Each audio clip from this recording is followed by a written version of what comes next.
The sky over Seattle was angry that night, dark, stormy, and unforgiving. Rain lashed against the sidewalks like it was trying to wash away the city's sins.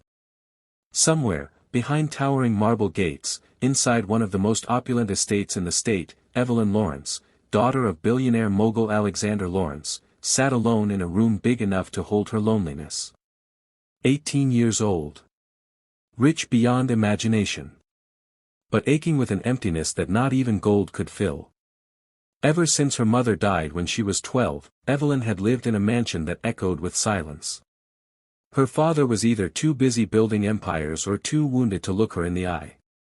She was raised by staff, watched by security, and followed by gossip columns. But nobody really knew her. Nobody ever asked how she felt.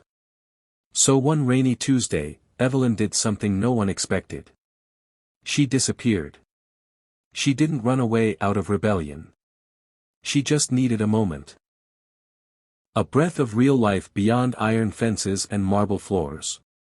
Dressed in a hoodie, she slipped out the back garden, through a side gate left carelessly unlocked.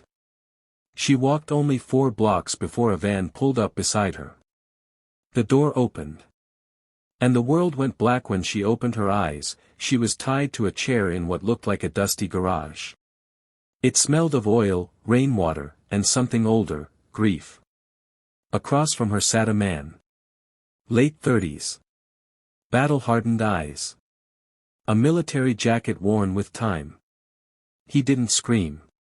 Didn't threaten. Just stared at a photo taped to the wall. A little girl, maybe 6 years old, with golden curls and a gap-toothed smile. "You okay?" he asked softly. Evelyn blinked. "You kidnapped me. And you're asking if I'm okay?" "I'm not a monster," he said quietly. "I'm a father." His name was Caleb Monroe. Once a decorated soldier. Now a ghost in his own country, homeless, forgotten, and carrying the heaviest grief imaginable. His daughter, Molly, had died waiting for a surgery that never came. The insurance had run out. The hospital had protocols. And a little girl with dreams of being a firefighter died on a plastic bench in her father's arms while others were treated in private wings across town. "I didn't take you for ransom," Caleb said. "I took you so someone would finally listen." At first, Evelyn was terrified. Then confused. Then curious. Every day Caleb cooked her simple meals, told her stories, not just about Molly, but about the broken families in shelters, the veterans who slept under bridges, the mothers who rationed insulin for their children. He never hit her. Never yelled. Never even touched her without permission.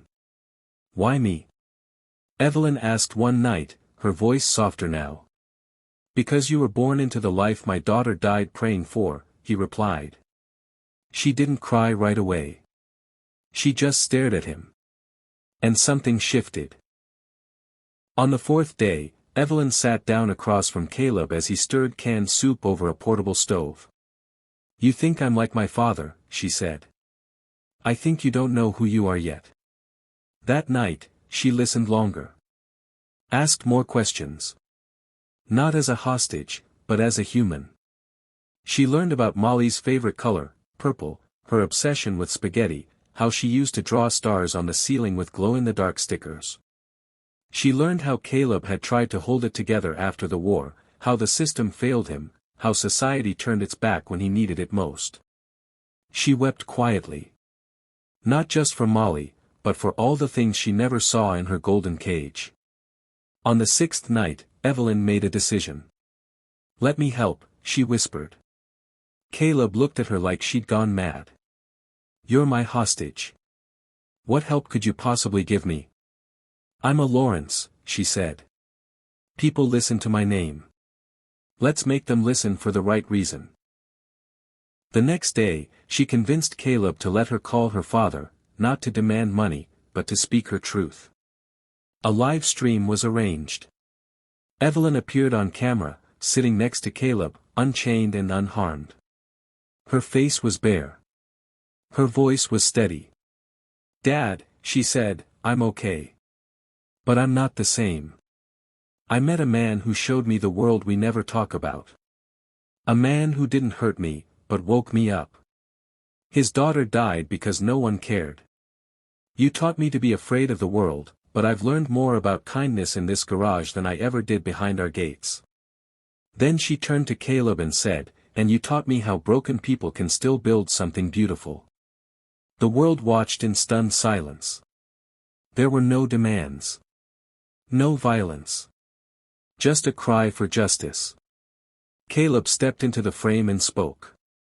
I don't want your money. I want you to see the people your empire steps over. The next morning, every news channel in the country ran the story. #Evelyn Speaks trended for 48 hours. The FBI stormed the garage, but instead of chaos, they found Evelyn hugging the man who had kidnapped her. Don't hurt him, she said. He saved me in a way none of you ever did. She refused to press charges. Instead, she held a press conference. She publicly pledged her entire $55 million trust fund to launch the Molly Foundation, a nonprofit aimed at funding emergency care for uninsured children.